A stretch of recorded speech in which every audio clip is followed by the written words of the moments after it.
What's going on YouTube? Happy Sunday. Happy Sunday. Interesting show today. How you guys doing? How you guys doing? Let me know if you can hear me. And also help the show by getting the likes up. Let's get right into it. The blacks, my favorite people, the blacks are complaining about Ghana requesting reparative justice for slavery. They are not ashamed that their government is one of the few governments that voted against it. Matter of fact, only 3 governments voted against it. One of the greatest benefactors or beneficiaries of slavery voted against it. The nation that these blacks are holding on to is one of the countries, and the richest by a mile, is one of the few countries that said no. What does that tell you? It's really sad to watch, but when I was thinking through it, I was going to take the argument a different way. I didn't want to talk about their tantrums, because that's what it is. It's just tantrums, right? But this is my observation. See, the Africans are nations. Okay, they are nations, they have power, they have a passport, they can put forward resolutions, they can go to the UN, they can ask for stuff. Doesn't mean they'll get it, but at least they have the power and the pipelines to make an effort to ask for stuff, right? But the blacks in America, despite all their superiority complexes, they're a minority group, so everything has to go through Massa. And that was a clear example that Massa will never pay reparations to the blacks. And I've always said they won't pay it. I know they won't pay it because there's no bill, there's nothing, nobody's even talking about it. It's not even priority, okay? These people care more about dropping bombs on Iran than pay for the injustices of the slave trade. But I want to get your attention to something. If you go to these live streams, TikTok panels, and you hear Tariq's followers talk, they all sound the same. They've all rehearsed the same things, which means that they're learning from the internet. They're not really reading about stuff. And the reason that is happening is that the US government has been playing chess with the blacks. That they have, for the last few years, especially the last 10 years, they have systematically, salute to you, KF, they have systematically taken away some of the literature that would teach people in schools about their history. It doesn't mean that you have to hate other people and other groups, because this is a multiracial society. So you have to be able to live amongst each other, right? You have to be able to get along with the Chinese. You have to be able to get along with the Caucasians. You have to be able to get along with the recent European migrants from Eastern Europe. You have to be able to get along with the Persians and the Arabs and the Africans and all the other groups that are migrating to the US. This is a multiracial, multi-ethnic society. There's not very many like that, but this is one of the few countries where this is the layout, okay? So, but it doesn't mean that people should not read and learn about your history. Being that you are, quote unquote, a national of this country. So in Ghana, for example, We have three major religions. We have Christianity, Islam, and the traditional religion. Every Ghanaian learns, what's up, Salo Nebos, what's up? Every Ghanaian learns about the other religions. It doesn't mean I'm a Muslim, but learning about the Muslims help you become more tolerant to other Ghanaians that practice Islam. Same with the traditional religion. So we learn about their way of doing things in our schools.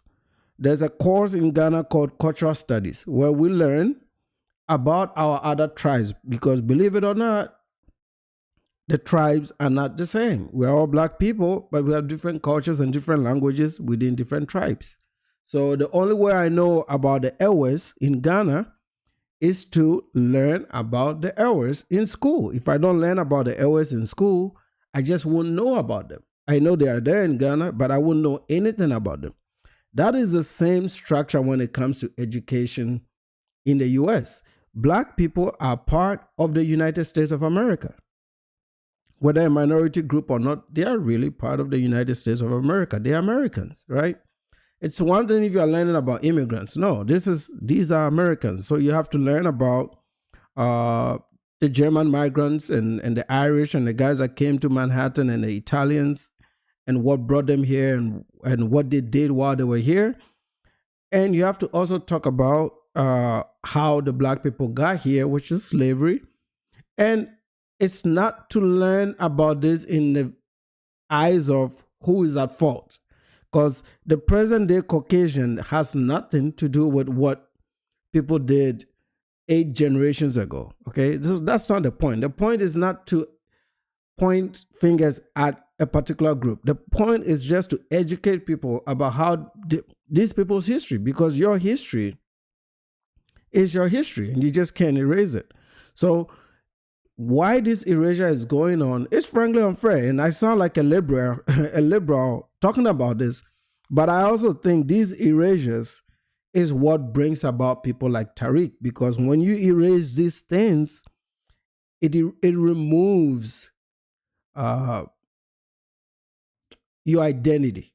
It's part of it. It removes your identity. It lets you ask yourself a lot of questions. And it creates a lot more confusion for a group that has more confusion and more trauma. Okay, let's just be honest here. So with all that said, I think there's going to be more problems in terms of these people knowing who they are. We know who we are. The Ghanaians, the Kenyans, the Somalis, the Ethiopians, and all our brothers across the continent, and even the Caribbean people. They know who they are. The Afro-Colombians and Afro-Brazilians, they know who they are. Because in Latin America, this history is taught. But in the US, they've tried their best to remove some of the stories. And this story that I want you, if you ever have the time, okay, this is why I put this up. The book is titled Homegoing. Okay, it's written by Yajasi. Yajasi is a Ghanaian. Okay, and Yajasi writes the book. I'm gonna read here, but this is just a Google summary so that you can go and do the reading yourself, because I can't tell you everything about the book on a live stream. Okay, it's gonna be boring if I did that. But it's a novel. Okay. And it follows the descendants of 2 half sisters. So these are 2 half sisters, okay? Efia, which is a Ghanaian name, and Essie, okay? So these are coastal Ghanaian names from the Cape Coast region and the western region of Ghana. But they are Akan names, okay? So Efia and Essie are 2 half sisters, okay? And it tells a story through 8 generations, exploring the legacy of slavery and its impact on their lives in Africa and America. Okay, so one of the half sisters was enslaved and had to move and brought to the US. The other half sister was in Ghana and was forced to marry a British, I'm trying to remember here, was trying to marry a British governor or somebody in power who was, like a representative in the Gold Coast or in Ghana at the time. Okay. So in the same dungeon, for those of you that have been to Cape Coast, in the dungeon where the door of no return is, where you go in and you never come out, this house sister is down there being ready to be shipped. Whereas she is upstairs being treated nicely because she is the wife of a governor. Okay. And the story talks more about their lineage. So who they married, how many children they had, and their children's children, 8 generations in. This is why I urge you to read it, okay? I did summarize it a little bit for this live stream, and then there is a video that somebody sent me about Tariq Nasheed that I want to look at. I haven't looked at the video, but I'm gonna look at it, and then I'll open the lines for you guys to come on.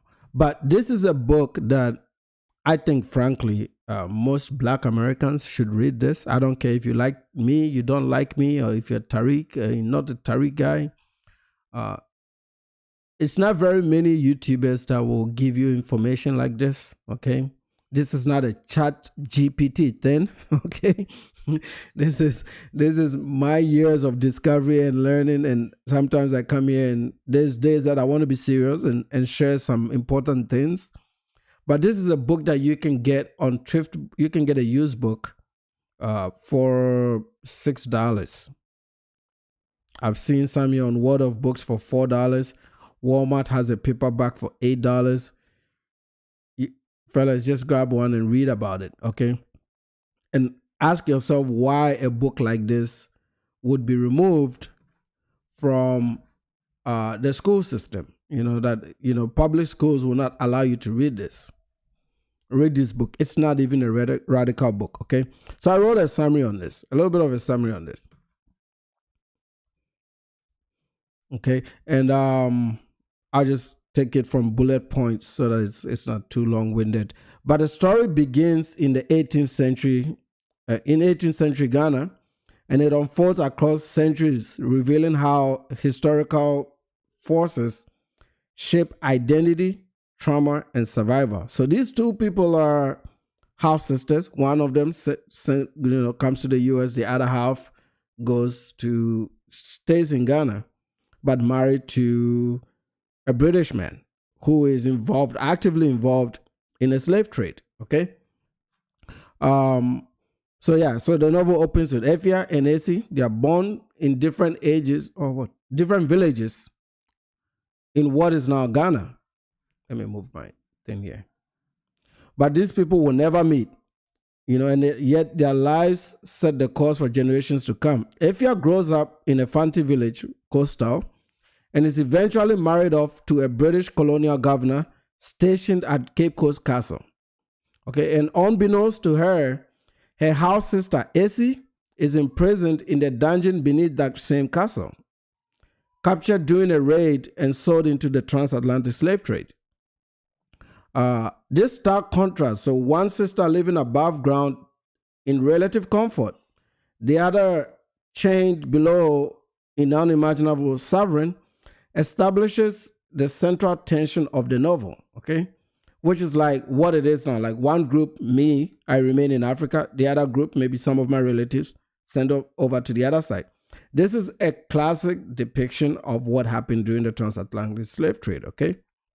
Okay, it's a powerful metaphor for the divergent paths of African and Black American histories. Okay, so Efia's descendants remain in Ghana, and in Ghana, navigating colonialism, tribal conflicts, and cultural transformation.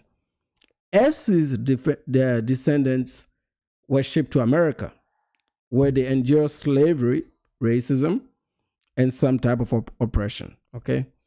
So Efia's lineage, I don't want to go through the lineage because it starts to talk about, it gets a little complicated once you start to read the book. You want to write down whose son is who is marrying who, because it gets really, really complicated. So you want to get through that. But in each family, it starts to tell you, and it mirrors what is happening today to Black Americans and what is happening to Africans. So like the significance of marriages and how Africans still stay married at a higher proportional rate in comparison to the blacks in America. It talks about some of the kids growing up in or families raising children during the crack epidemic, for example, right? And what that does to those children. So it takes modern and historical American issues in the black community, and it mirrors that with the same side of the family in Ghana and their trauma, because the Ghanaians had their traumas too, right? Remember, because they also had colonization. So it takes those two, and then it makes a very beautiful novel about how one of the children on the Ghanaian side, the very last generation child, eventually moves to the US to pursue some type of education. Okay. And one of the Black American children also pursues very high education, like graduate studies, at one of the best schools on the East Coast somewhere. And he goes to Ghana to visit the castles and the ports to get a real sense and a real definition of his identity and his family history and all that stuff. If you don't, I don't want to go through the whole book, but if you don't establish an understanding of who you are, regardless of how messed up your story was, because you don't know your history, you don't have to do. It's not your fault, right? It's happened, but you have to be aware of it. If you start negating the fact that if knowing about it, learning about it, and accepting that that's who you are, if you start to fight those things, you're fighting your own history, and you're fighting all the horrors that happened to the people that you descended from. I'm not even talking about all the way down to the Africans, but the people that were enslaved, like literally went through stuff, because you haven't been a slave. They were. And all their cries and all their pain and their lashes and their beatings and all the horrors that has been undeniably written. If you start to push back against these things and you make light of it, I think it's something that should never be forgiven. If you're an African and you're watching these idiots go around YouTube and all these places say things like this about taking these stories lightly, you shouldn't just brush it off. You should fight back, because there's certain disrespect that you should be able to tolerate, and there's some that you should never tolerate. And this is a prime example of those ones that you don't tolerate. Okay, you don't tolerate it. And if you don't start pushing back now and putting the right stories out there and the right material for people to find this information and read for themselves, or at least watch a documentary on it, their children will not be taught either. And you're going to create a chain of Black men and women in America that are already in high stage trauma, extend more trauma to their descendants and their descendants and their descendants. This confusion is part of the reason why we're having these diaspora conflicts, right? We're having these diaspora conflicts because the Africans accept their history. Even if they don't like it, they've moved on. They don't hate white people, but at least they know their history and they accept their history. Well, the cousins on the American side, they're still in this constant loop of confusion. They are still in this constant loop of confusion, and they're making light of the struggles of their ancestors. These people really struggled. I mean, it's one of the things, like, if you make light of other people's struggles, but these are your own family members, like these people are your family members. It's your great-great-great-great-grandfather that was whipped and lashed and made to work for no money and was not even treated as human. There's a story, the New York Times wrote a story a few years ago about one of the slave boats that was overloaded. So they had more, they called it cargo. So they were calling these slaves cargo. And the story goes like this, that it was overloaded. They had more cargo than it can take. So when they hit the high seas, they had a bit of struggle and they didn't want to sink. So what they ended up doing is they threw about 200 men and women in the ocean so that they can, it's like weight and balance on an airplane. So they ejected 200 people and just threw them in the ocean because the cargo was too heavy. And then they brought the other slaves to shore, and part of their calculation was that because the cargo had women, that they were going to be able to breed a replacement for the people that they threw offshore, off board. Okay?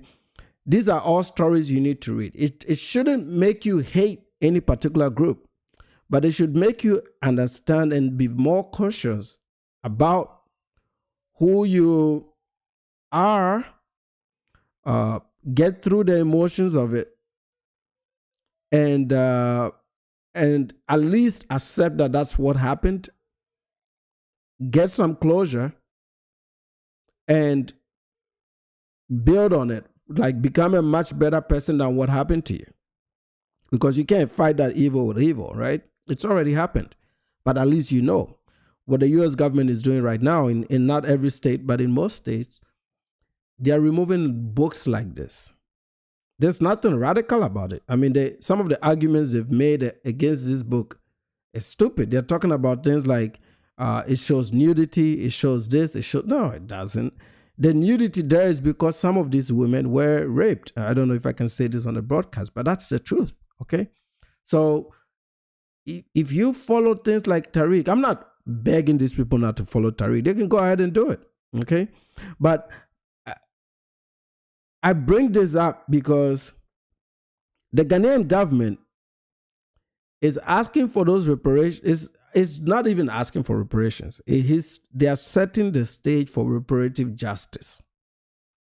Your government that you support as FBAs, your government says no. Where does that leave you? And I think this is why I win the argument. The argument is, I think the notion that these people formed the FBA movement to push for reparations was bullshit all along. They don't care. They do not care about no reparations. Why? Because they are scared of the American power. They are scared of the U.S. government. They are not, you see, these new blacks are not like the blacks of the past. There are no Martin Luther Kings in this bunch, okay? This bunch are YNs. They go about the world shooting people. Salute to you, Sagat. Okay? So these ones, the wee wazes, they are not it. Like in their own words, they are not him. Okay? The wee wazes are just talkers on the internet. Okay? Because the Ghanaians are action people.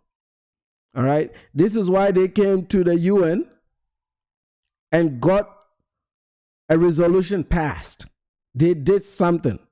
When is Tariq Nasheed going to go to the UN or go to Congress? They won't even give him a hearing because they are jokers. They won't give him a hearing because they are jokers. Even they know themselves to be jokers. See, the only thing that is profitable with what you're doing is views and clicks. All this energy and time spent is for views and clicks. These people are not going to save the black community. They're going to destroy something that is already destroyed. They're going to add more pain to it. Because part of Tariq's agenda removes stories like this. Because remember, they are Indians and they are Moors. They are everything but Africans. Me, no African, right? They're everything but Africans. How do you get reparations if you're not African? Or if you're not of African ancestry and you were already here? then it means that you're getting reparations for being enslaved on your own land because you're already here. Well, how come the natives figured out a way to get away and not be enslaved to the level that the blacks were? They knew the land, so they were able to defend and protect their areas. And I mean, a lot of them died, but for the most part, they were able to form a resistance and not be enslaved at the scale of the blacks. I mean, the blacks were just brought in right there with no resistance. Boom, go and work. Okay. And one of the things that I was talking about when I was doing this, I was talking about, and I think we talked about it the last time, is like, how come none of these FBAs they're saying slavery still exists in Africa? Well, I make the argument that slavery is still in America. And the slavery in America is through the criminal justice system. Okay. I found a term for it. The last time I did the video, I didn't know they actually had a term for this. I want to find, I wrote it somewhere. I got to find it. But I found a term for it. I was surprised that there was actually a terminology. Anyway, if I might pin it in one of the comments. But there's a term for the criminal justice system and how these guys are made to work for 2 cents. You guys saw that video the last time. They work for 2 cents an hour. They are not going to the U.S. government and telling the U.S. government, hey, we know these guys are criminals, but why are they working for 2 cents an hour? Sometimes they go and work on private farms. Like they contract them out to go work for farmers for that little wage. And the state takes 50 to 60% of their earnings. And knowing that they are the majority in jail, you can make the argument that they are still being enslaved through the power which is the United States government. So we are not the people they should be fighting against, because we're just regular immigrants going about our day-to-day activities. There's nothing they can do. They don't have that kind of power, man. That's what I keep telling them. It's like, you don't have that kind of power. Like, the things you're doing, you're just doing it. You're just giving us reason to bash you and diss you, and you can't do anything about it. You cannot do anything about it. Let me find that video here. Yeah.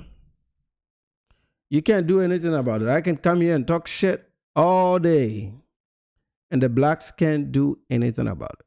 Okay? Can't do anything about it. But go to Africa and talk shit.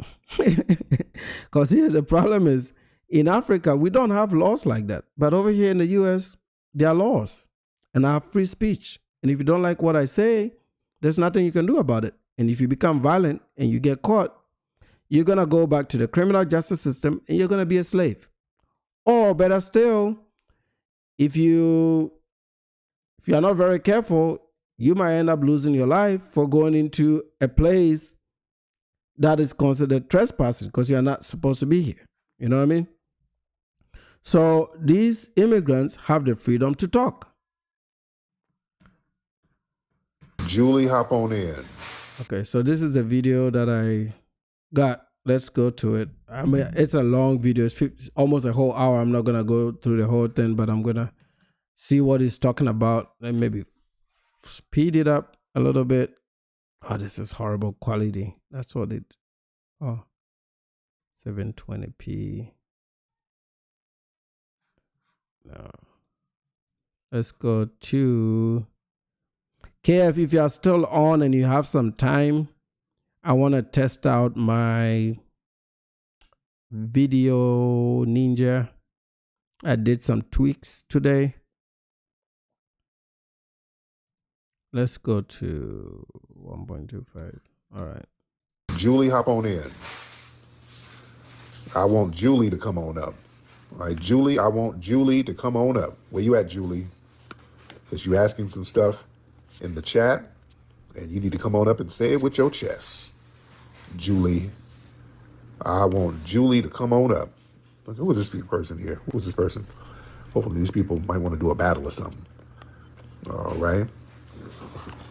If you got something to say, hop on, please. And say it with your chest, ladies and gentlemen. All right, let me get some more people in here because we do have a lot of folks in here. Y'all raise your hand if you're ready to get up. Raise your hand if you are ready to get up, ladies and gentlemen. All right. He had popped in and he was talking about some Willie Simon. Oh, yeah. He was like, there's a man in that house. And that shit was hilarious. And she really loved that. She really did. Yo, brothers and sisters, black people, you know what I'm saying? I'm in Dallas, Texas, born and raised, man. You know, I got people from Louisiana and Dallas. Oh, cool. Okay. Respect. Yeah. Have you heard about the Black Voter Watch.org? No, what's that? It's a website where you can watch your like you can everybody who represents your city or state or what. It's a website. You can watch your and it was man, get the fuck out of here, man. You only got one language, bro. You only got one language. What the fuck is this? Miss Odella. I'm trying to get you in here, beloved. I'd like to talk to you, Miss Odella. Miss Odella? All right, I will let her go, man. Lord. All right, King Bash. Yes. What's up, King Bash? I'm good. How are you? I am good, King. No, where you calling from? Calling from Ghana. Are you in Ghana? Corticosteroids. Don't use if you're allergic. Yes, I'm in Ghana. Allergic reactions. Okay. What's that noise, brother? What's that noise? Yeah. You should not receive a live vaccine treated with Epglis. Before starting Epglis, tell your doctor. What in the world is that? Oh, Lord. I'm waiting on King Bash to come on back. I guess he got in his Uber, and I don't know what that is. All right. I don't. Okay, I'm here. Okay. Everything good now? Yes. Yeah. Well, today is a new. Right. Okay. What, man, brother, you got a lot going on. Are you? So I guess when you go on his chats, he has to click. He goes on your profile to see who you are or what you're doing. Why are they looking at people driving Uber as if it's such a horrible thing? Here's what I keep telling these people. The blacks are the least employed in the US of all the other groups. Okay? They are the highest recipients in terms of percentage of their population, not the numbers, because the whites are more people, right? So as a percentage of their population, they are the highest recipients of means-tested benefits. Okay? Means-tested benefits. That means poverty benefits, poverty-related benefits, food stamps, shit like that. The blacks are the highest recipients on them. Okay? And if you go on these TikTok panels, the blacks stay on for 12 hours a day. This is where they live. That means they're not working. Okay? So, I mean, I'm talking about Monday. Because I would scan these and react to them. So I know that they are on early morning on Monday all the way till I leave work. They are on. All right? That's because they're not doing shit. If an African man, and you can see in the chat, it says he's Ubering. What is wrong with that? That's working and providing a service. It's $10.99. You get their write-offs. It pays their bills. It's like the old taxis. I mean, if you've been to Britain, if you've been to England and France, most of the taxi drivers were English and French people. It's not a horrible job. So it's a service. What is wrong with having a job? Here's another thing these people don't know. Sometimes immigrants would do jobs like this, you know, but behind the scenes, they are going to school. So in case you are wondering why eventually a lot of them do better than native blacks, these immigrants are not one-dimensional. They're not just doing Uber and that's it. Some are doing Uber, but they are using the money to build big houses at home. Some are doing Uber, but they are in this shared Susuk system where they are buying real estate together as a group. See, I cannot come on the internet and give these people all our tricks and game because they don't deserve it. Okay? They don't deserve it. We're not about to tell them how we make it in America. They don't deserve it because they are entertainers. Okay? Entertainers are clowns. All right? The blacks in America are entertainers. That's what they are very excited about. If you have any argument with a black person in America, the first line of flex is always going to come from them naming one of their celebrities. That's what they always do. Right? So they are comedians, they are musicians, they play sports, they entertain the rest of us. They make us laugh and they make us feel good. That is their purpose on the planet. This is why they can see a man driving Uber. I mean, you looked at the guy's profile, he has a Tesla, it looks like he even has a beautiful home, but you're automatically demeaning him because he's African, so he must drive Uber. Yet this same Tariq Nasheed says that Nigerian immigrants are the doctors of this country, are the nurses. Everybody knows that the Nigerians are on a completely different level when it comes to the ranking the blacks in America, right? It's not even close. So Tariq and his fans are making people think that if you do Uber or if you're a cleaner like the Mexicans are cleaning and stuff, or if you're a construction worker, then you don't deserve any respect. Well, guess what? I respect people like that than people that sit on their asses and take shit from the government, or people that commit crimes, which is a lot of the blacks, okay? You know, here we don't sugarcoat shit. A lot of these blacks are criminals, okay? Your local news will tell you. If I go on my local news right now, I go on Fox, a lot of the blacks are fucking criminals. They live and breathe crime, okay? Crime is their last name. All right, Tariq. Crime is the last name of the blacks. Okay, and we did the Angola prison. You guys saw it. And sadly, these crime numbers are going up. Okay, some of them go in and out of it. And the book Homegoing will give you some type of introspection into why this is, okay? They are confused about their identity. It's all connected. This is why these people can sit on the internet, because all of them think that eventually they'll be rappers. Even the ones over there watching Tariq late at night like that, they all think they can be rappers or comedians. And they are competing for who is going to win an award for being the biggest clown. So they don't see the benefit in an African man or an Indian immigrant taking his car and going out there and driving and making a little bit of money. There's nothing wrong with that. There's nothing wrong with driving Uber. I have friends that do it full time, and they're living in the suburbs, driving Uber, living in nice apartments better than in the ghetto. So maybe you should tell some of your audience that there's nothing wrong with driving Uber. There's nothing wrong with it. It's a job. Somebody has to do it, man. See, there's some of these people on this chat that are talking about he's Ubering are unemployed. That's the biggest irony of it, man. Like, how is an unemployed person talking about a man that even leaves his place and goes, and does a job? I don't get it. But it is the blacks, so I'm not surprised. My last Uber that I took, salute to you, Rainbow. The last Uber guy that I took was a white dude that had lost his job. He lives in Prosper. He had lost his job, so he was doing it to fill some gaps. He told me about it. And I kid you not, the guy was doing the Uber in a Dodge Ram 2500, like a gas hog, a big-ass pickup truck. That's why I started a conversation with him. I was like, but why are you not doing it in a smaller car? Because this one has too much gas. It takes too much gas. It's too expensive. And he was like, I just lost my job, so I'm just doing it to fill in the gaps a little bit.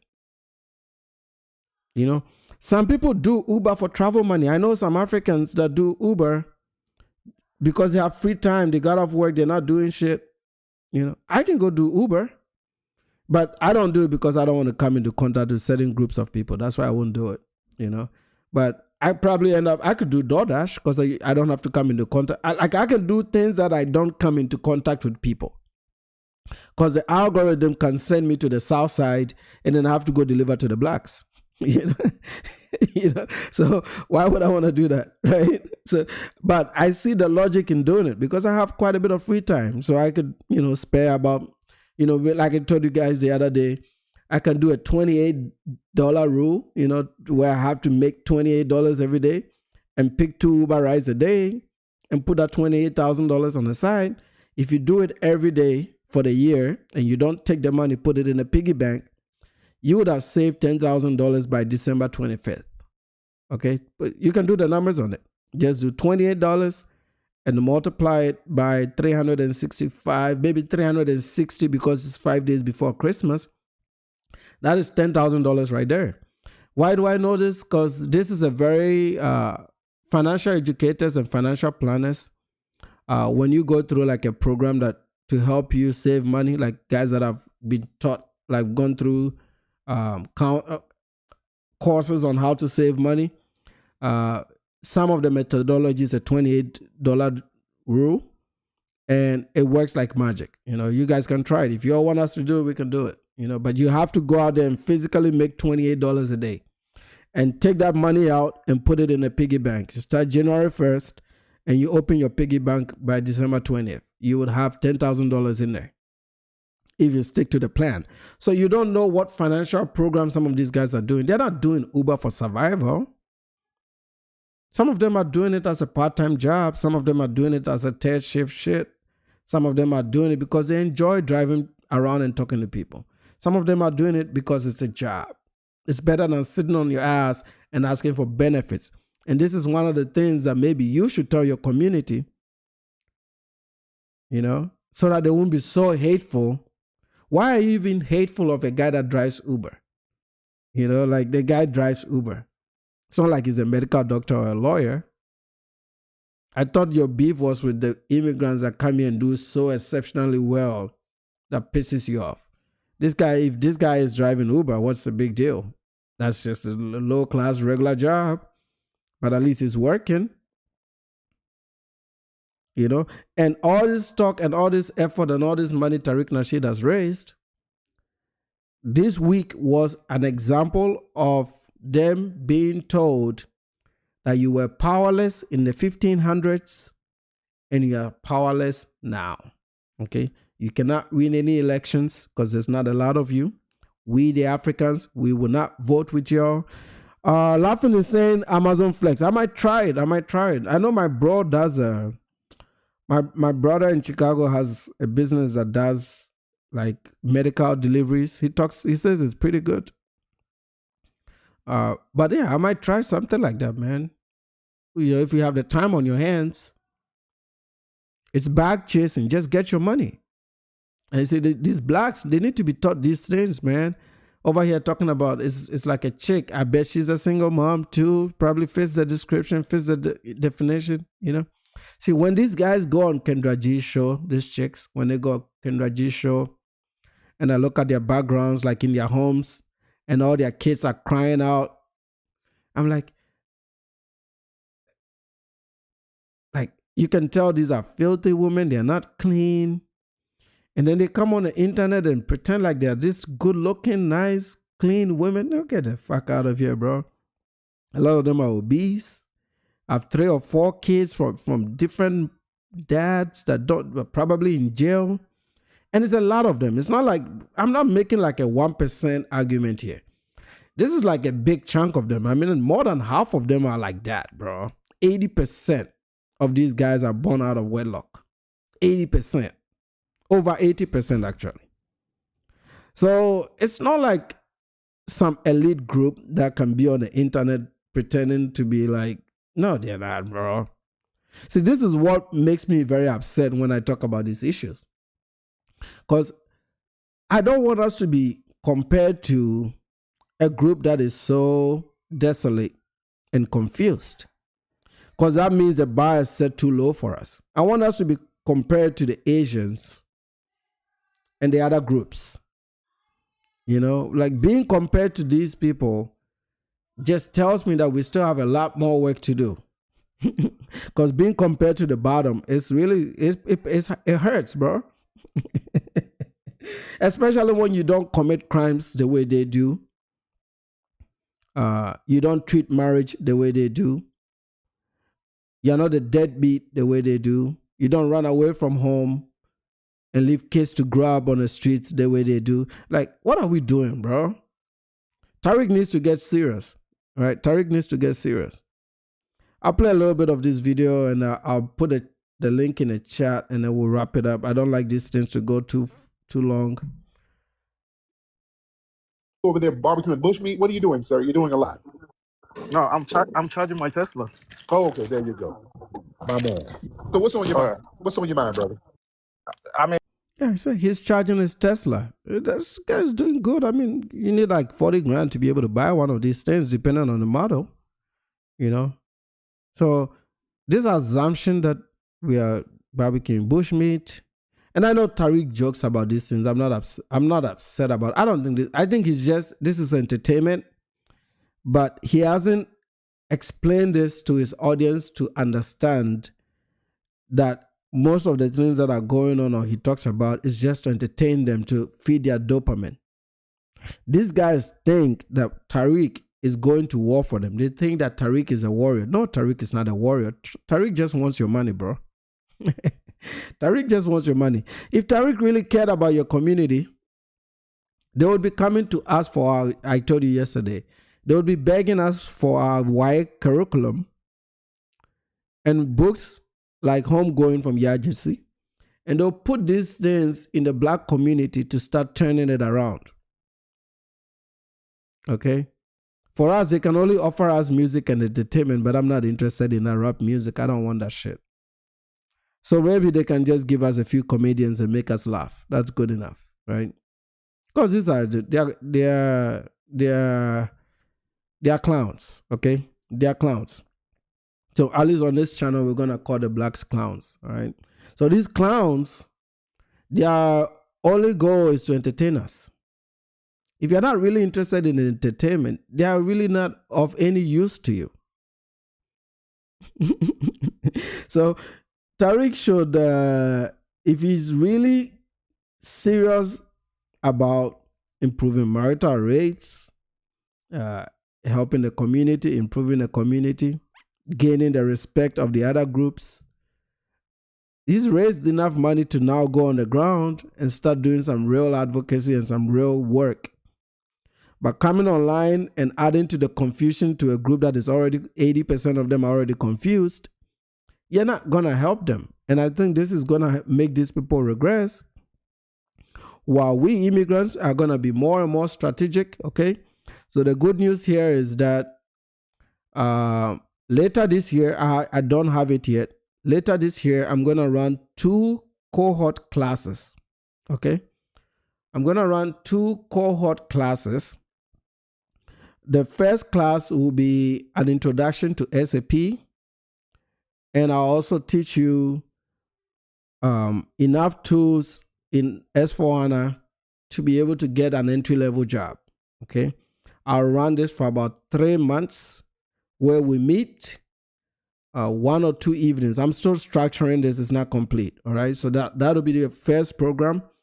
And then the second track will be a data analytics, data science, and a little bit of an introduction to artificial intelligence and machine learning, okay?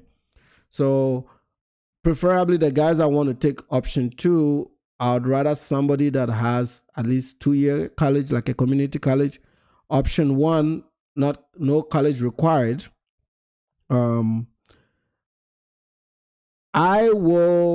This is what's going to happen, okay? If you are Black, African, or Caribbean, I'll do this for free, okay? If you're Black, African, or Caribbean, I'll do this for free. If you are the others, you're going to be paying, and the reason you're paying is because then I can cover my time because I don't want to waste my time. But I'll run a program to where my people get the resources, the tools for free. And it's not open entry. I'm only going to take 5 people. All right. I'm only going to take 5 people. I don't want it to be chaotic. And I want to make it to a point where it's not oversaturated so that you can apply and get a job quicker. Okay. So cohort 1 is going to be doing SAP. Cohort 2, you're going to be doing data analytics. I have skills in both of them. I'll teach you for free. All right. I'll teach you for free. Other groups will be charged because this is how we win. Initially, I was going to do it for all groups for free, but we have to start segregating, okay? We have to start delineating so that if I'm taking 5 guys away from driving Uber, and particularly if you're an Uber driver, you're going to do this for free. If I'm taking 5 guys away from driving Uber, and when you get the skill and you start work, you can also use the experience to teach another group of Africans. Eventually, we can get some of our brothers into corporate roles. And, you know, you got to do the little bit you can do for your community, right? And let's see what happens in 10 years. Okay, so I'm going to start mine. I didn't want to do it, but I'll do it. I'll select 5 of you, okay, preferably the guys that listen to me. You're going to be doing it for free. The outsiders, we're going to charge them. What's up, buddy? Yeah. Take it. You can take it.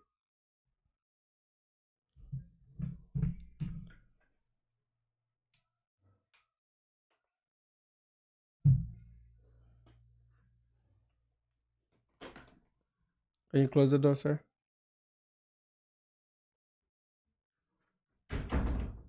So yeah, stay tuned. That is gonna come. I think it's gonna be sometime in the fall because I have to put the program together and put the materials together. So give me up to about the fall.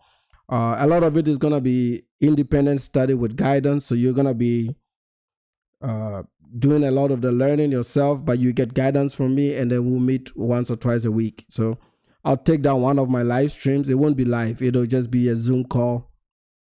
And then I'll get you ready, get you prepared. I'll help you with resume creation, and I'll also connect you to job hunters that are going to help you apply for the jobs. Okay. But yeah, I want to try and get a few of you into tech because I think the market is starting to improve a little bit, and I want to do this for free. Okay. But I will charge the other groups. Yeah. And what is on my mind is about FBA. Okay, what about it? Listen, FBA. Listen, I really want the black race, right? I really want the black race to strive, right? But I think the FBA is dividing us. They are doing the work of the whiteys by dividing us. I think, and my point is that, listen, my point is that they're doing this just because of the checks they think they're gonna get, right? So wait, let's slow down. So you're saying 45, well, actually it's 49 million people, foundational Black Americans, because that's who foundational Black Americans are. There's 49 million Black people who have lineage going to the beginning of the United States. So you're saying that all of them are doing what to get a check? Yeah, so I think they are trying to divide us because they think they're gonna get a check. And Okay, slow down. Okay, Right. divide us from what? We got to be together to be divided. What are we together on as continental Africans and foundational Black Americans? What are we together on? Right. So I've heard people talking about they are indigenous blacks. There's nothing like indigenous black. All black people came from Africa, whether we like it or not. That's But the truth. everybody came from Africa on the planet at one point, right?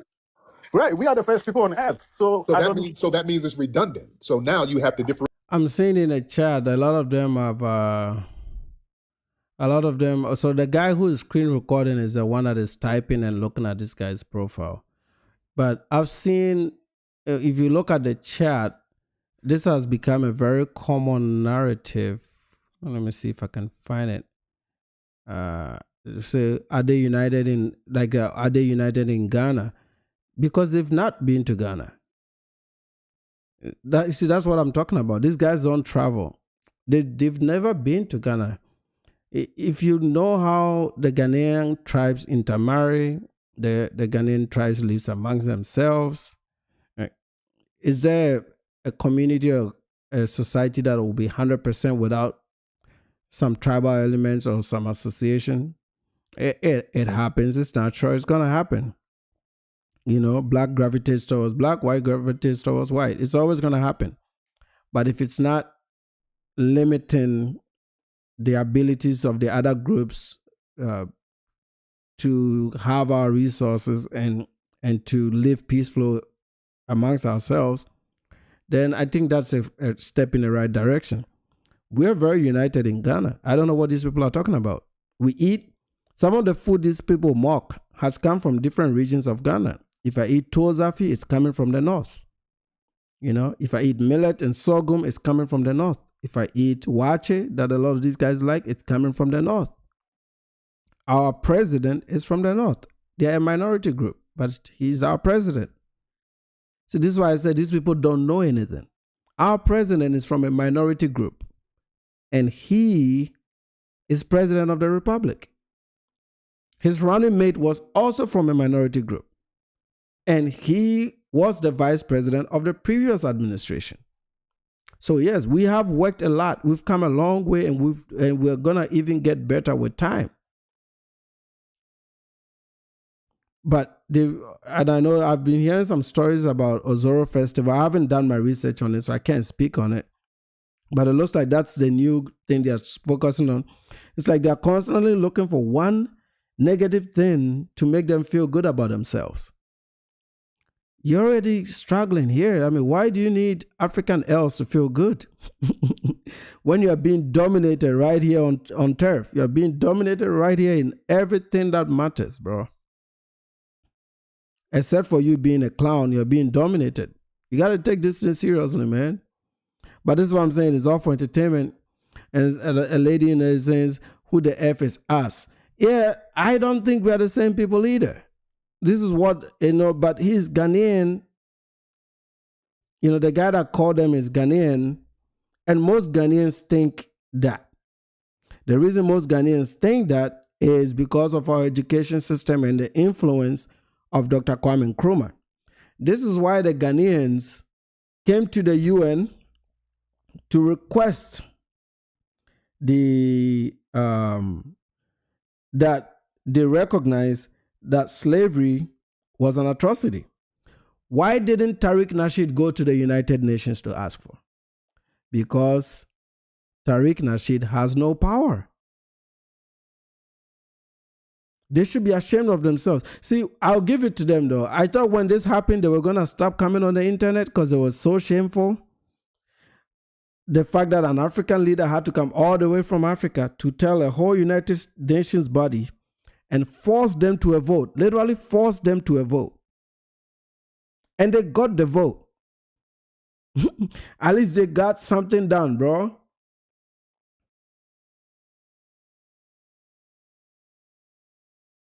Rainbow is saying, did I see a report from 3-4 years ago? One school in Baltimore had 0 kids reading at grade level. That's an entire school. Not one single student could read at grade level. Damn. Yeah, man, that's what I'm saying. Like, I don't think even black immigrants, right? If this shit wasn't going on, some of us could host online homework sessions with parents across the black community where they'll log on with their kids and go through some lessons where we use the skills that we've acquired in U.S. universities and push like a parallel education to what they're getting in the hood and see if we can do sub-education. It's like the homeschool system that white folks do. Sub-education, and this will not just be Africans that are doing it, because it's not only Africans that are excelling. It'll be some black Americans. It'll be some Africans that are college professors and teachers and bachelor's and master's degrees that have a little bit of extra time. It could be Caribbeans and Latin Americans.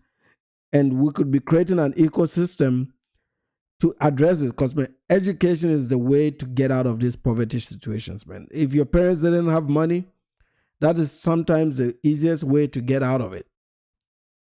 And instead of them fighting all these groups, they could have leveraged this. Even business. Black folks can learn how to do business from the Ethiopians and the Eritreans. You know, the Eritreans and the Ethiopians in the DC area are one of the best business people on the planet. Even the Somalis, despite a few problems in Minneapolis, they are fabulous business people, like small business. I'm not talking about big mega business, but small business. You know, yesterday we went to a Zambian event. On our way back, I think this is now the 7th African store that I've seen in the just the North Dallas area. Just the North Dallas area. I'm talking about Plano, Prosper, Frisco, Little Elm, and McKinney. And if I add Allen to it, maybe 10. Yeah, just off the top of my head, because one of my friends from Cameroon also has an African store. So you can see African commerce. Despite being such a small minority, you can see Jamaican commerce when you go on the East Coast. You can go buy jerk chicken and all these things all over the damn place.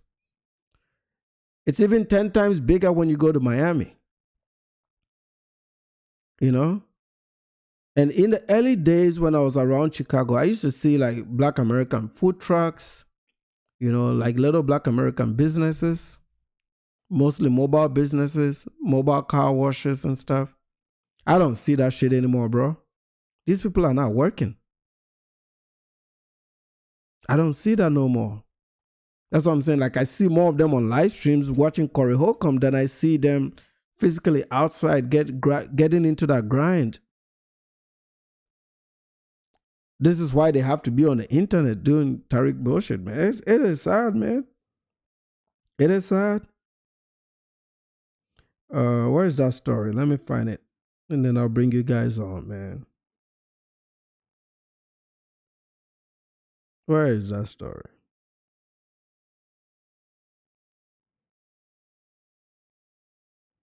This is from DWTV, Africa Link. Enough of the Tariq bullshit. There's nothing really interesting here. Oh. Okay, so I got the wrong title. It says UN move labels. I'll just put DWTV. It'll probably pop up. This is the article. The racialized chattel enslavement of Africans as the gravest crime against humanity. With the adoption of this resolution so emphatically, Ghana's foreign minister after the resolution was officially passed. So why is this passed resolution such a big deal? And what will it change on the ground for Africans and those in the diaspora? That's what's coming up. Okay, so if you look at the text, right? The Ghanaians are even doing this for the Americans. And the reason they took the initiative, like I said, John Mahama is a student of Nkrumahism. So he's carried the learnings and the teachings of Dr. Kwame Nkrumah into his presidency. This is why he's making a lot of moves with the Caribbean. Man, he's making a lot of moves with Zambians. He's making a lot of moves with the Caribbean people. This guy, this president that we have in Ghana, just sent 300 healthcare professionals to the Caribbean from Ghana, because Ghana has an excess of nurses. He sent 300 of them to the Caribbean to help, with, after the natural disasters. They are helping them. And some are also there to train doctors and nurses in the Caribbean.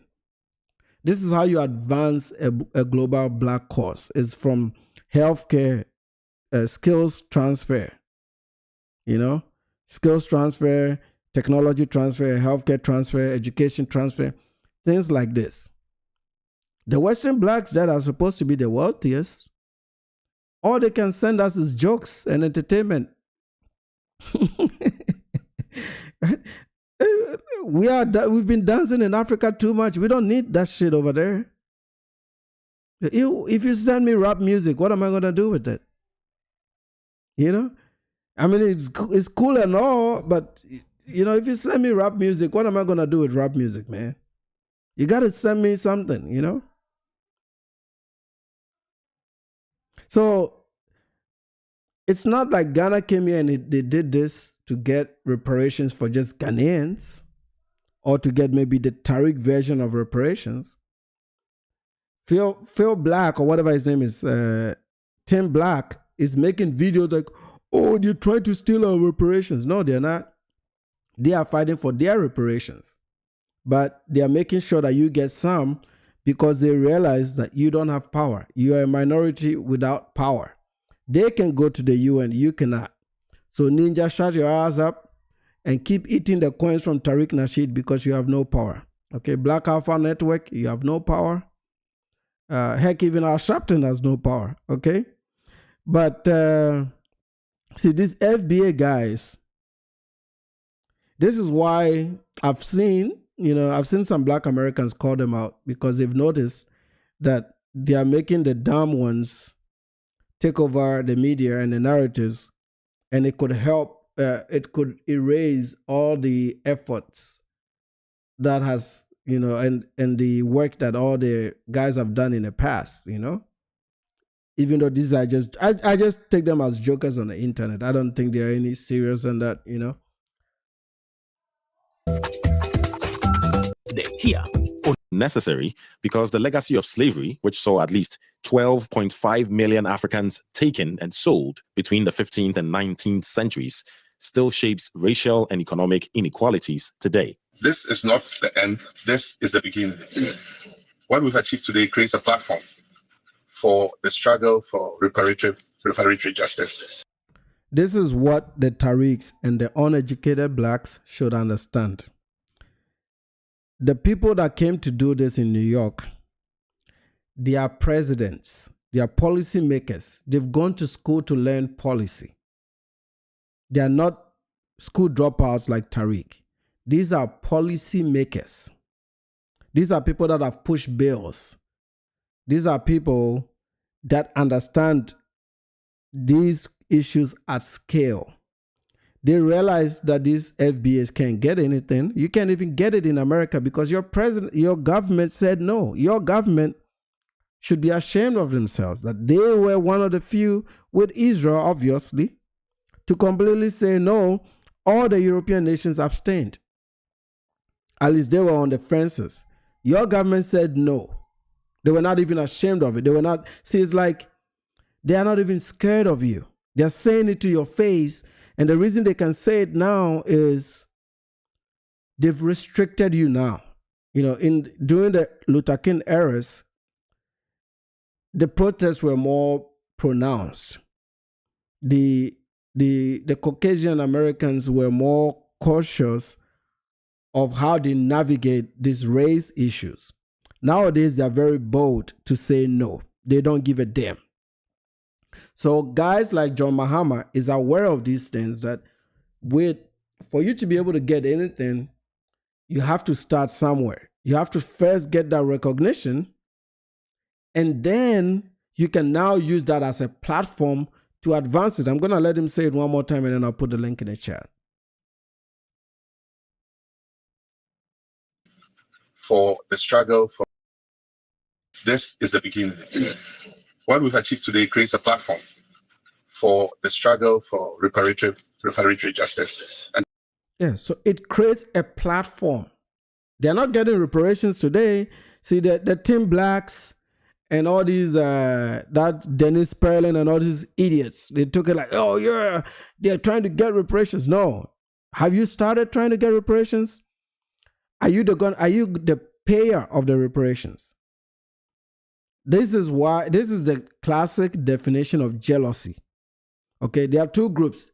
The Africans are looking to ask for something. You are also looking to ask for something. Two groups going. Africans are going, you're asking for something.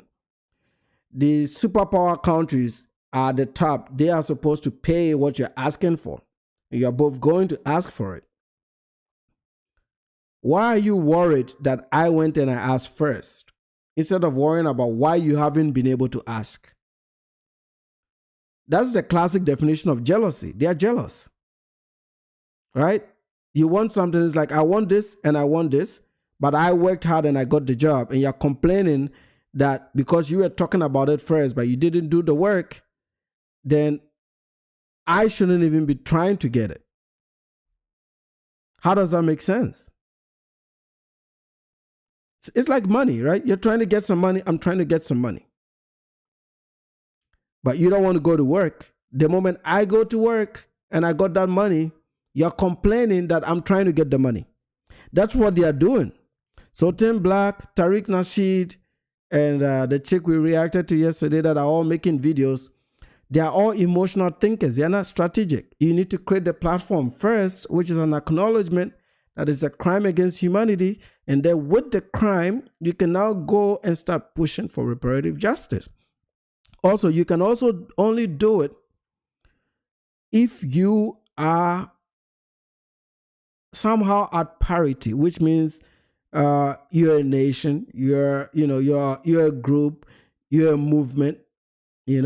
Are you a movement or you're a lineage? If you're a lineage, nobody gives a damn. If you're a movement, then you can start lobbying your government, because your government is one of the few that said no, which should tell you that the U.S. government will never pay.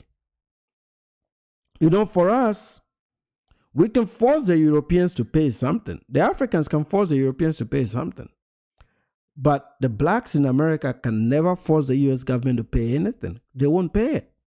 And they will say because of their constitution, that's why they cannot pay. And because of their constitution, if they cannot pay, then there is no reparative justice.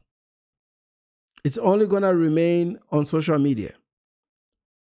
And maybe the Ghanaians might end up getting it before you get it, because they have shown that they can actually put on their fugu, get on a plane, and take action while you sit on the internet and raise money for movies to entertain. I told you they are entertainers. So they are raising money for Hidden Colors to entertain their people. The Ghanaians are like, you know what? Let's go get this money. I'll leave you guys with that. I think I've explained enough. Let me, I'm testing my system here, so I'm going to put the link up. We got let's do about 10 minutes if you guys can. If you can't, no worries. I'll try and get one of you on to, where are we?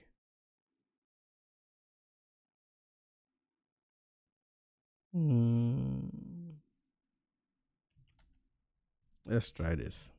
All right. Where is my link? Uh-oh.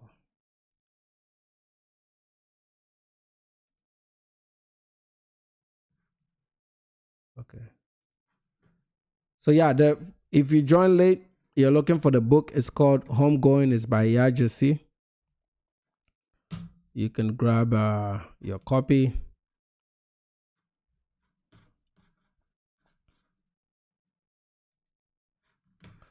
All right, here.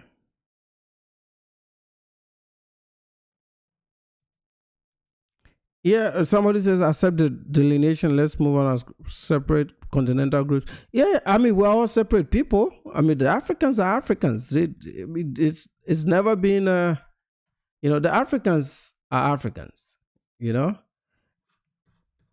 I don't know what these people are, but the Africans are Africans. We're not trying to be anything but Africans. We are Africans, And it only matters if we come to the U.S., and there's only 5 million of us here. The rest of the Africans are on the continent. They don't care. So, so they don't care. So I think the best approach is to, the delineation the best approach is to accept that we're different people, yes. And also just to be cordial. But their side doesn't want to be cordial. If anything, I showed in my conversation with O'Shea that I'm very flexible. If they move, we will move. We'll move our positions. I don't hate these people. I don't like a lot of them. I'll be honest about that. But I don't hate people, and I'm always very flexible in my positions. If they take out the disrespect, if they. And just from the latest video, Tariq is still going. So if Tariq is going, then we should still keep going. But yeah, if they take out the disrespect layer and just focus on their own issues and what they feel about themselves and their delineation, nobody cares. Delineate from Africa. Just say that your history is not connected to the transatlantic slave trade. no issues. But then don't ask for reparations if it's not connected to the slave trade. We are asking for reparations based on the slave trade as a nation, not for individual people. It is for the countries who were subject to colonization. We're not doing it because of slavery. We're doing it because of colonization and the trade itself that happened. The slavery didn't happen on our lands. The slavery happened in the Caribbean, in Latin America, and here in the US. So the people that were slaves or descendants of slaves in the US, they can ask for those reparations because it affected them directly. We are asking for the people that were taken out, the means that they used to take out, and the devastation that it caused the families that remain behind. You know, that is what the Ghanaian government is asking for. They are asking for it from a government perspective to a government perspective.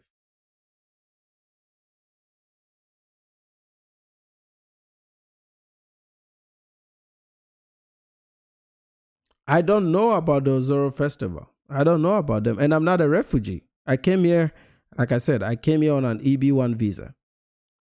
And I became a permanent resident and I became a US citizen. I'm not a refugee. A refugee is somebody that flees conflict.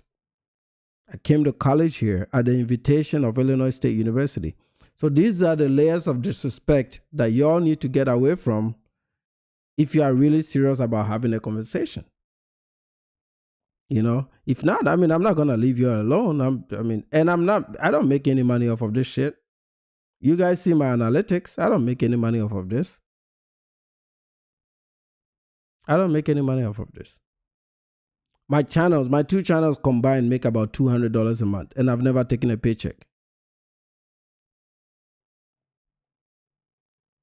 You know, I've never taken a paycheck.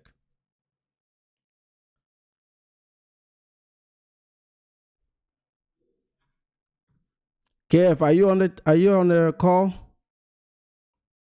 Fosu, you're asking if I had a private convo with Oshe. No, but I have sent him an email. I don't know if he's seen it yet, but I followed up. He said he was going to send me some. He was going to send me something. So I'm going to wait for those documents to come in, and then I told him about taking some stuff. The things that me and him talked about, I told him I was going to honor my end of the deal. So I'm starting to work on that. I have Jay here, but he's gone back off. Jay, you still need a link?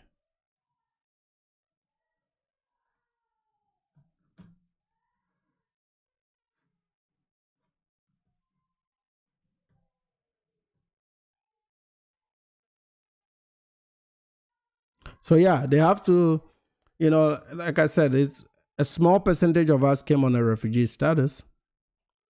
There are more Hispanics claiming asylum than Africans ever have. Okay, Jay, give me 1 second to work this in. Copy solo link.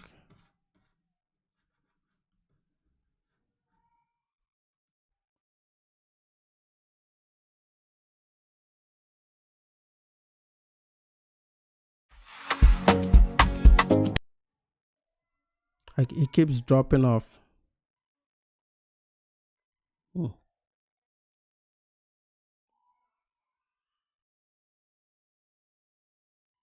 Anyway, we'll see if it comes on.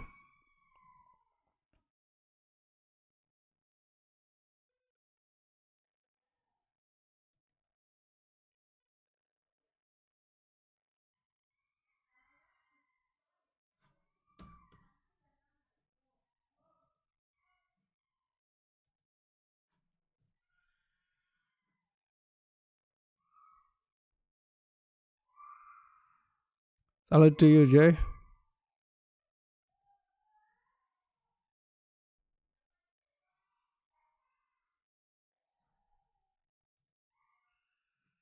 God damn, I keep losing him.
gonna wait for those documents to come in, and then I told him about taking some stuff. The things that me and him talked about. I told him I was gonna honor my end of the deal, so I'm starting to work on that. I have Jay here, but his phone back off. You still need a link?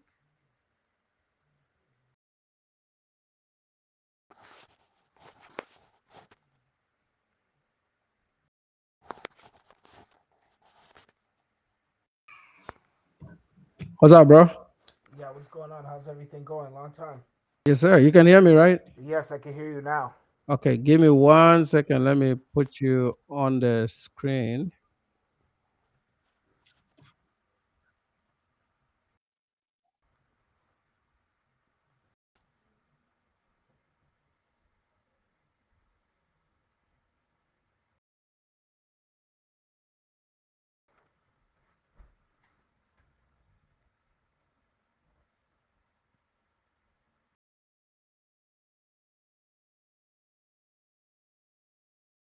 The panel. Guys, let me know in the chat if you guys can hear him.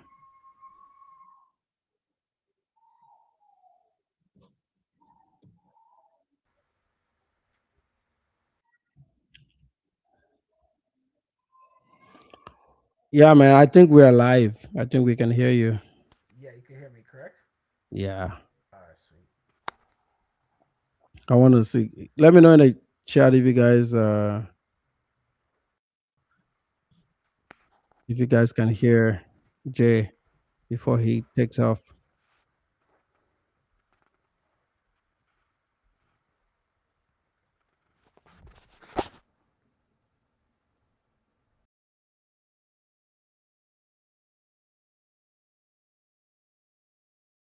Video panel 2. Guys, can you hear us?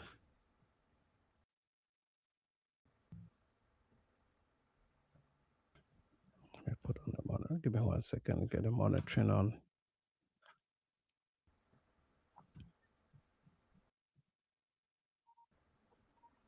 Okay.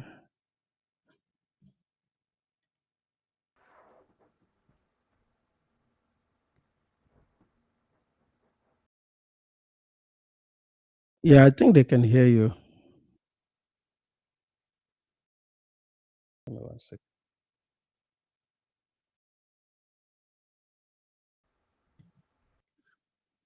Yeah, I think they can. I don't see anybody. If you guys can hear us, please put a link, put like one in the chat or whatever. Yeah, let us know if you can hear me and Nana here.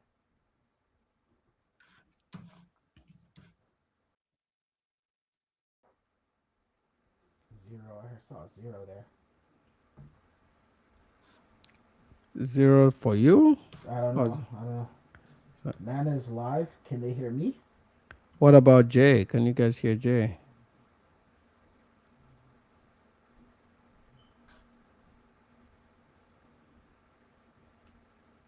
One. Yeah. Somebody put a 1 in there. Somebody put a 1 in there. All right.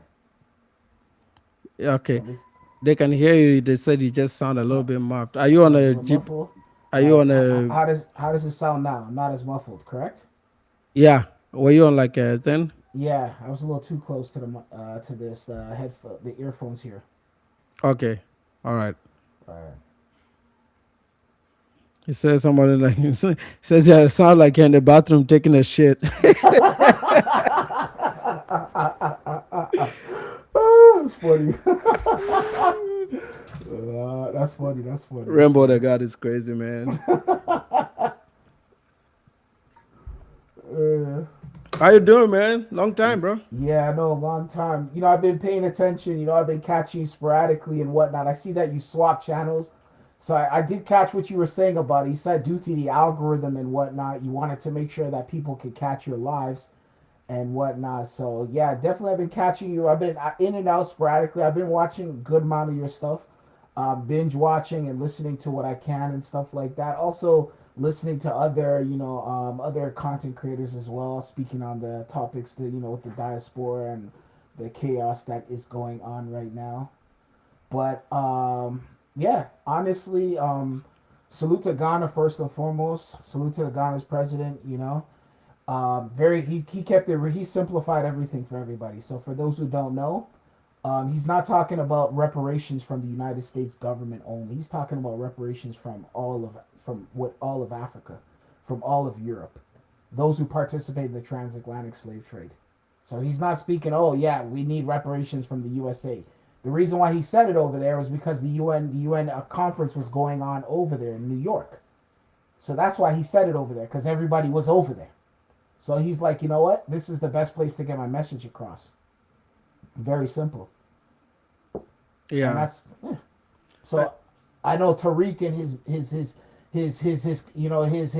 sheeple are all upset and hell bent and oh you mean that because of course you have to understand, right? Like Tariq never finished school, right? He doesn't he didn't finish school, right? So comprehension, he only comprehends what he wants to comprehend. You can see he has a hard time having a rational conversation with anyone, and he's difficult to reason with anyone. He can only reason with himself and those who follow him. So they're not asking for reparations in the United States. Let's be real. Tariq and them were working on the reparations in California, and how did that turn out for them? Yeah, they don't have the power, bro. Those who were actually the professionals that were working behind the scenes, like the academias and those who actually went to school in California, have actual degrees and actually educated and work in professional careers and don't stay on the internet all day.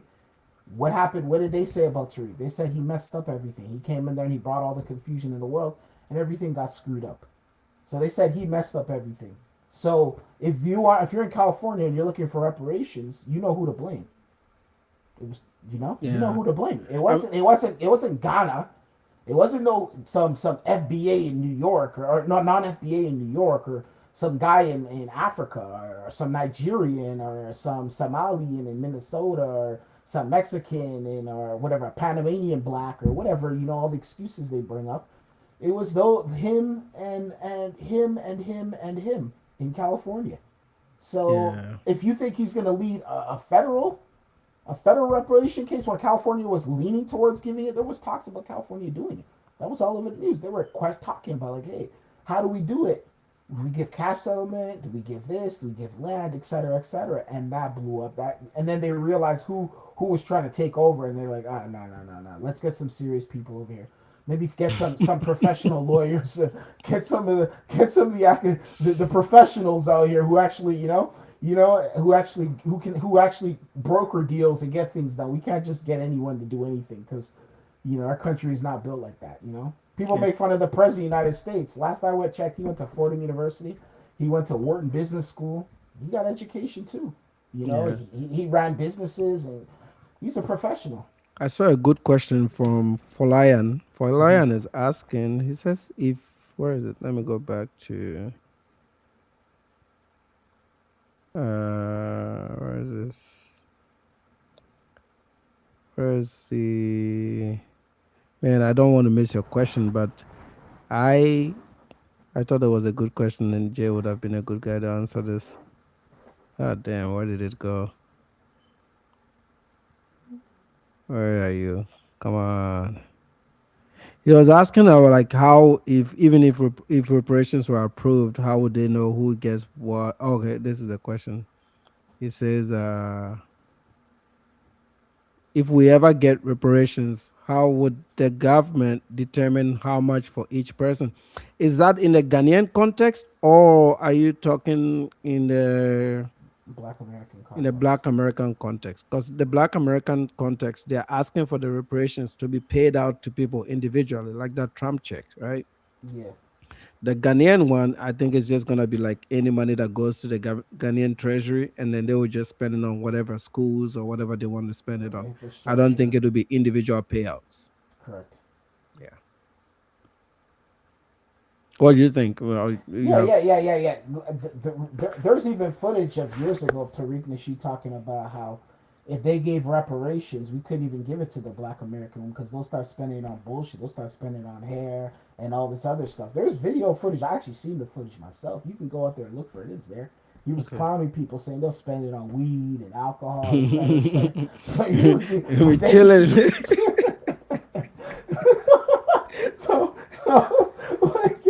there has to be structure when you give out money. Like the reality is, even schools is a waste of money. That's a waste of money. You have to spend it on businesses. You have to create businesses. That's where the professionals come involved. That's where builders come involved. That's where teachers, not even teachers, doctors, doctors and business people and professionals in all different types of sectors get involved, and then that's where they're able to sit down there and be like, okay, and then also there has to be communities, so you have to build up the communities with that money. So if they're gonna, like, prime example, like a place where I guess there would need to be a community where there's a high concentration of Black Americans, and they can start building up their communities again. Like Detroit, Michigan would be a prime example, right? Detroit is right there, right? So, I'm not far from Detroit. So Detroit is right there. You use Detroit would be the perfect scenario because of all the abandoned land, all the stuff, all just pretty much like there's a lot of places on the east side there where it's just like literally next to nothing. All this land, burnt out houses, so that's where you could start building. So you use that to build the infrastructure. You build businesses. You create jobs. Just like what they did with Hiroshima. Remember Hiroshima, right? When they dropped that bomb, and then United States. Some say they didn't. I don't know. There was some sort of money distributed, package distributed to help build up Hiroshima to what it is today, or to Japan to what it is today. So that's what you have to do. That's why you see Japan the way it is today. So that's what you're gonna have to do. You can't just hand out cash to people. And the reality is they could do it. Honestly, even now, let me tell you something. Even if they did reparations, with the reparations, what they do is once they give that money out, it's going to go right back into the economy. Yeah. It's going to go right, literally, it's going to go right into whatever. In Atlanta, it'll go to the strip club. It'll go to the car dealership. Oh, it'll be parties. It'll be parties every day, man. Every day. It'll go to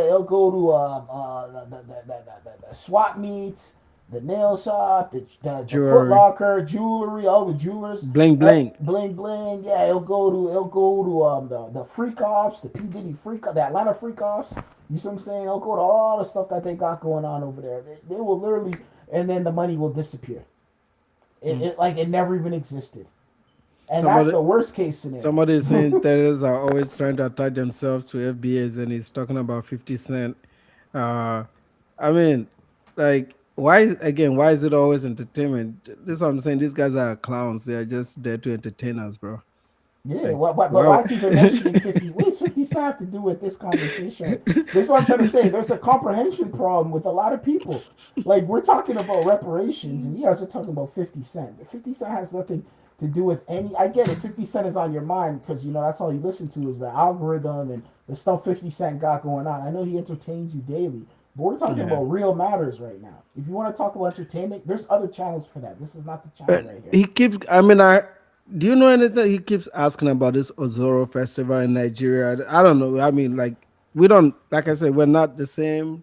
Our cultures are different across Africa. So some festival somewhere might not be our festival. You know what I mean?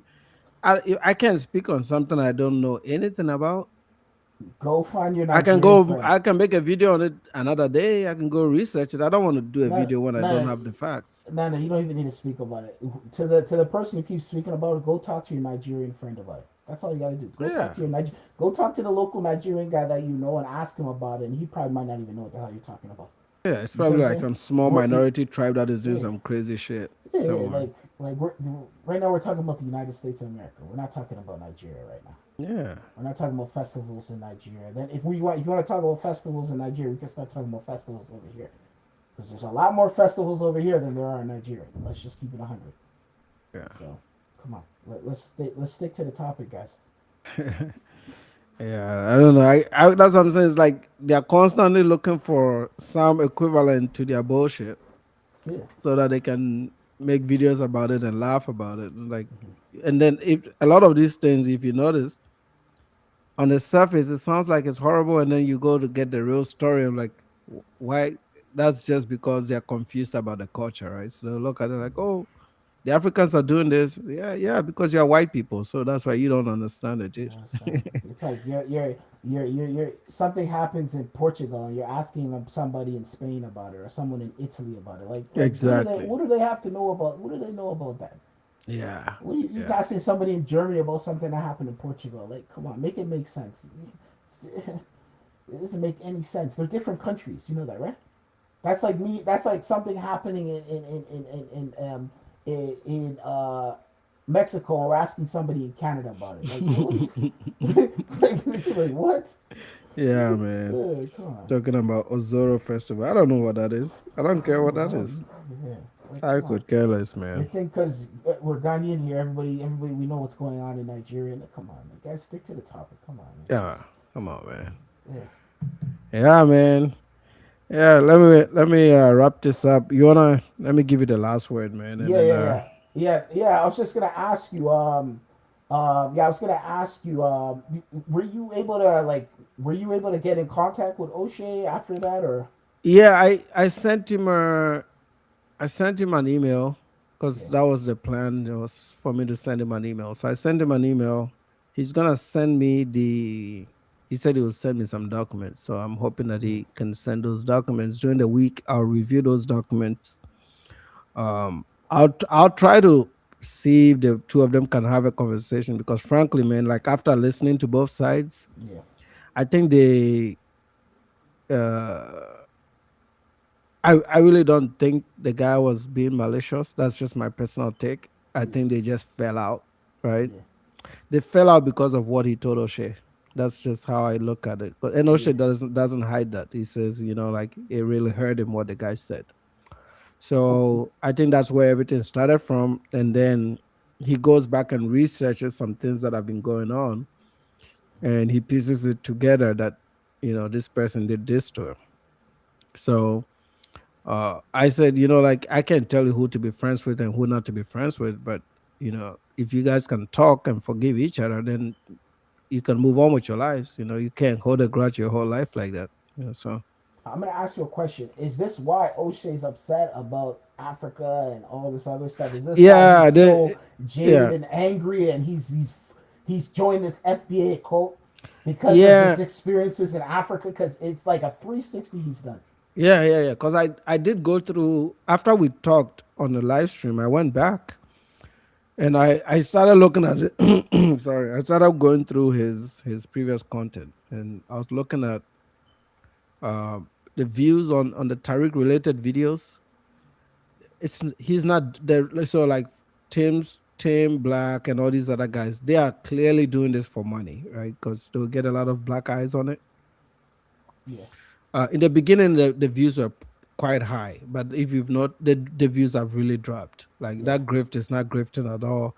Even the channels that blew up in the beginning, the Black Alpha networks and stuff, they bought their live streams. People are not really watching them. People are not watching their clips. I've been, I observe them. I study them for a living now. So they are not making the money that the grift is supposed to make money. Only Tariq is making money. And Tariq's money is not from the views, it's from the fundraisers, right? So the views is not making, his YouTube channel is not killing it like that.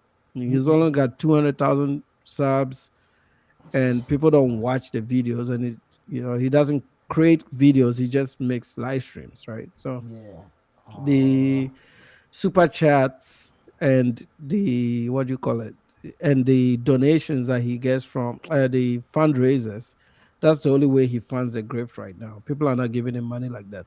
But the guys underneath him, they are not getting money, bro. Like they're at best they're making $1,000 to $2,000 a month at best. Okay. That's the big guys. So there are 3 big creators after Tariq that do this, right? So the one that really makes money is Phil Scott, because he has multiple YouTube channels. Some of them are 1 million subs. Yeah. But even his views are down. And then I think I should do a whole live stream on this where I go through each one of them and show everybody's like what they were making before and what they're making now. They are really down maybe 50%, bro. People are not watching it. And then there's one that I'm missing, but they've also peaked out at about 35 to 40,000 subs is where they are peaking out. for the small ones, and the new ones that are coming up, like this guy that we just reacted to, and the girl, the Theo girl, Yeah. they haven't even reached 10,000 subs yet, and they've been on this grid for 2 years, bro. So it's not going well, and a lot of the black folks that are more centrist, which is most people, right? Yeah. Or the ones that have some education. Some will just watch it for entertainment because, really, to be frank, it's funny, right? It's funny if Yeah. you show like Yeah. a Sudanese guy with a forehead and no hairline. That's funny. Yeah. So some of them watch it for entertainment, but they don't really hate the Africans like that. They'll just laugh about it, right? Yeah, yeah. I noticed too. I did see some African American content creators. They're older. They seem more. They're a more mature crowd. Some of them they're 40s, 50s, 60s, some even the 70s. And I see them going to South Africa. They're purchasing land and purchasing real estate, and they're educating people. And I'm like, why don't these why don't understand why the young generation or these people, like these FBA morons, sit down and actually go and listen to these people and actually take mental notes so they could start buying up what they could rightfully own. They could Yeah, start buying up a part of the world, because that's what other groups of people do. That's yeah, what other groups of people do. I know tons of guys. All they do is they travel all abroad, purchasing cheap real estate, yeah, cheap properties, cheap everything, because they go to emerging markets and they buy up everything. They buy up, and you got other groups of people are watching, educating, learning, and then they go and follow the same thing. But when it comes to these FBA morons, they don't realize that you're African American, you're Black American. As a Black American, some education, common sense, and money, don't come in there with no freaking money or crowdfunding or any nonsense. You could start buying up a lot of affordable real estate, building a nice yeah. portfolio, start investing, start creating real wealth. But instead, they want to sit down here and listen to Tariq and let Tariq lead them to no man's land.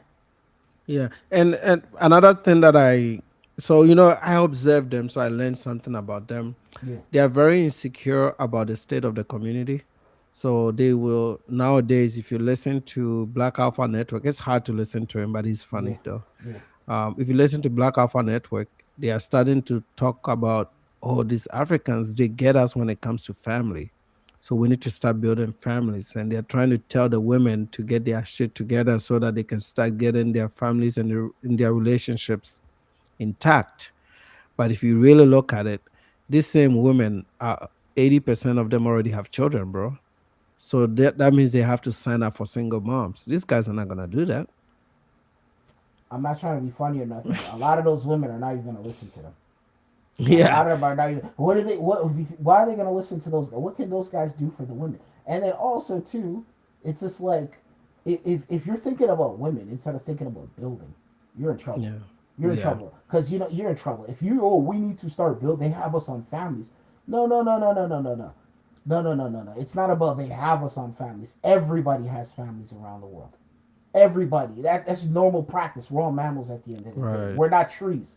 We all build even trees have families. We all have families. So at the end of the day, it's about building.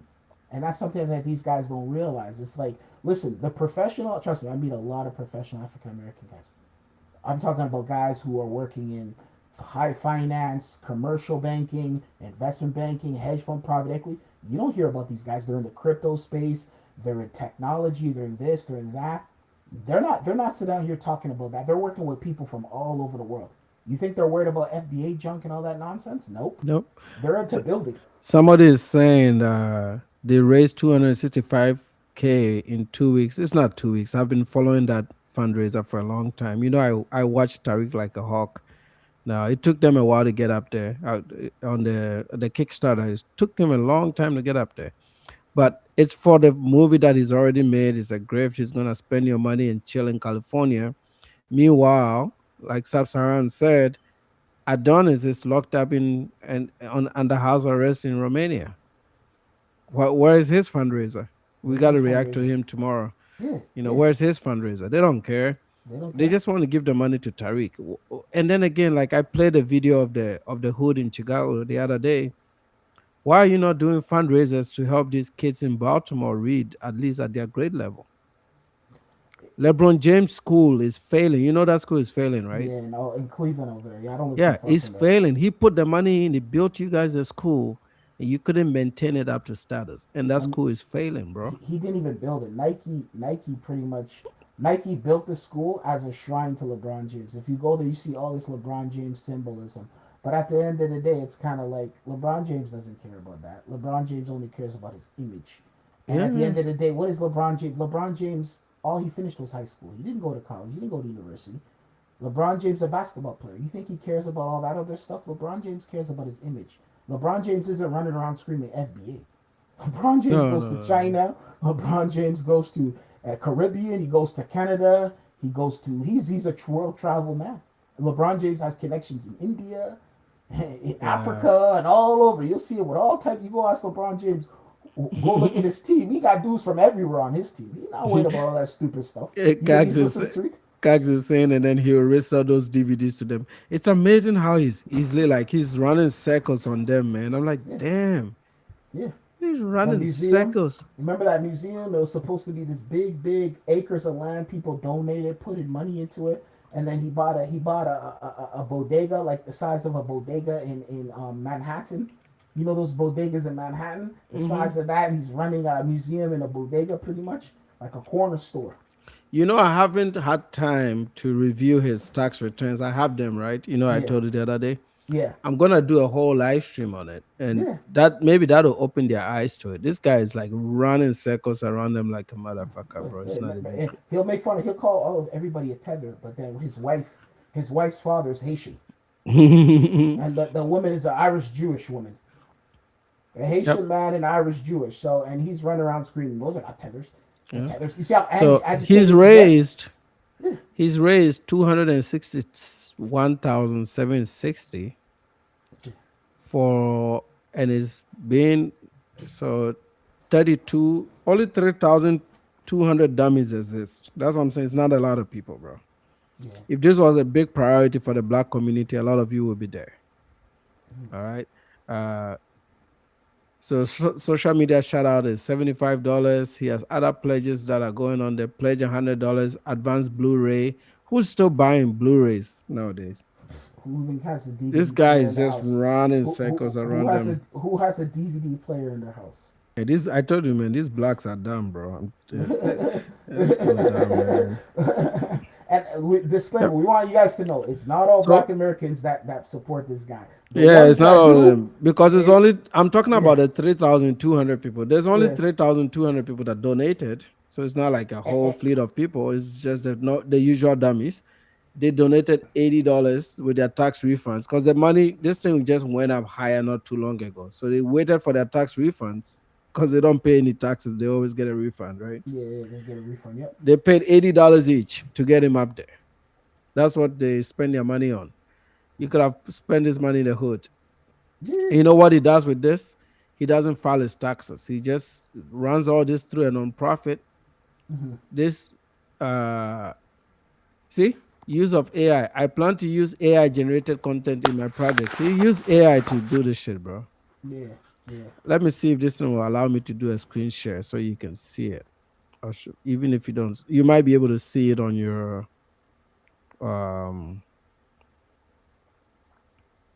you might be able to see it on your thing because it's just a screen. So let me go. He's talking about he raised 200. People are saying $2,000 for his films. I'm like, let me tell you something. Tariq Nasheed, if he had just stayed focused, he could have been with Tyler Perry is today, running a huge enterprise. If he was actually educated, a serious man, and when he was doing the Pan-African, he was doing the whole Africa Uniting, he was going to South Africa and all these countries, and people were admiring him. Remember, he's banned from the UK. He can't even go to the UK because of his stupid rhetoric. They're like, get that bullshit out of here. They said, don't come to our country anymore. So what does that tell you right there? Look at what this guy is doing to these blacks, bro. You can see the screen.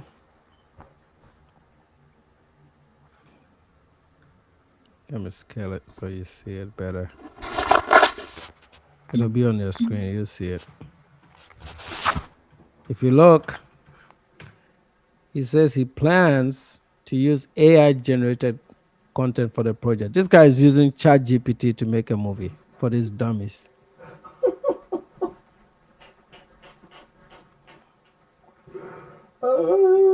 Yeah, it's only a group of people. That's the same group of guys that donated the Black Authority guy. These guys are YouTubers, bro. I don't care how many, and a lot of their views are botted. I'm not a YouTuber. I have a regular job. I do this shit for fun. I'm not competing with anybody, you know. Yeah, the Black Authority, the guy who won't even show his face. He won't even show his face. He's like, we don't even know who he is. He could be a white guy the whole entire time. Nobody even knows. Yeah, they need these views to pay their bills. Like, I pay my bills regardless. I don't care. I've never taken a paycheck from YouTube. No, I'm not unemployed. How can I be unemployed? I'm the definition of jobs in America. I get jobs so easily, it's not even a joke. So easy. And not, you don't even get jobs. You're a career. You get careers. I'm a career guy, yeah. Yeah, I'm a career guy. There's a difference between a job. A job is something you go to and collect a quick check, and you know what I mean. When you want to leave, you leave. No, career guys, they're in that industry. They're moving up the ladder. They're changing. They're changing the game. Their contributions to the company, or to the companies, or to whatever they're running, it has a lot of tangibility to it. Not no, just going from. I know some of you guys are used to jobs, you know. Yeah. You know, it's 261,000. It's only 3,200 idiots. Those are the same people that watch this whole shit. And you made $200K. Like, that's a lot of money. Like, that's a lot of money for a film in 2026. Somebody says, the guy says, some of these guys are new to my channel, so they don't know. They don't know about my channel. I publish the channel earnings to my community every month. I show my audience how much money the channel makes every month. So it's not a secret. Your people don't do that. And I've never taken a paycheck. It's in AdSense. It won't pay out to November. The YouTube has a feature that allows you to do that. So, because why will I be sitting down having them send me $100, $50 a month? I don't care about that shit, bro. It doesn't pay for. It helps produce the content, but I pay out of pocket for most of this shit on this channel. Last month, which it'll post here shortly, it'll settle in like 2 days. This month, the main channel only made $50, bro. What are they talking about? Where in America can you live on $50 a month, bro? You know what I mean? Like, where can you live in the US for $50?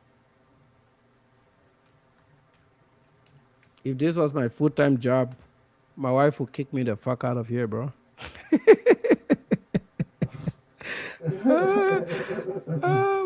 My wife would kick me the fuck out of here. They don't realize that you came here straight to make money. You didn't come here to joke around. You came here for economic purposes. You're not here just living, you know? Like, you know, you're not here just living, admiring a guy who can change, who changes every 7 years. He changes his grift. Yeah. This is the main channel. So I mean, this live stream one has only been up like 2 weeks. Like, we've been running live streams for about 2 weeks now, so it's not made any money. Look at the estimated revenue on my channel. It's right here. This is the real deal. I don't sugarcoat this shit. $53 is all this channel makes. December was higher because of the Floyd Wallace bullshit. So it's not like I'm over here like trying to get a whole bunch of dollars from this shit. I've never taken a paycheck from YouTube. Yeah. It's over there. I'm just letting it sit. It helps pay for the channel. I have cameras. I have internet to pay. I have my time that I put in. Like, if I'm spending 2-3 hour live streams a day. Now, a quick question. You have any updates on the Floyd situation, or? We're supposed to hear something here in the next few weeks, man. The next few weeks. Yeah, they'll give us an update in the next few weeks. You know that situation had a lot of these guys shook. A lot of those passport bros, they got a lot of them even like they kind of even just disassociated with that terminology and stuff like that. Like you start to see a lot of them are just like, you know, I think you put a lot of put a lot of those guys on game. Like, hey, if you're putting money into these guys' pockets, you're putting money. You're donating to Floyd. And what's the other one's name who was in Kenya acting like a fool? The one Austin told Jirello. Yeah, that guy over there. I don't know where he is. He's another one. So, yeah. You see where these guys are now, right? Oh yeah. They're not serious. When you go to these countries, man, you gotta go there on. You gotta either go there on some touristic stuff, like you're looking to see, or you're on some investing stuff. Don't go there looking for women. Women are everywhere. Anyway, good fellas, I gotta get going, man. Yeah, most definitely. Now, when you coming back on live? Tomorrow. I'll be back tomorrow, man. Tomorrow, what time? Probably the same time, around 7 o'clock. All right, sounds good. All right, so I'll catch you. All right, y'all have a good night, fellas. All right.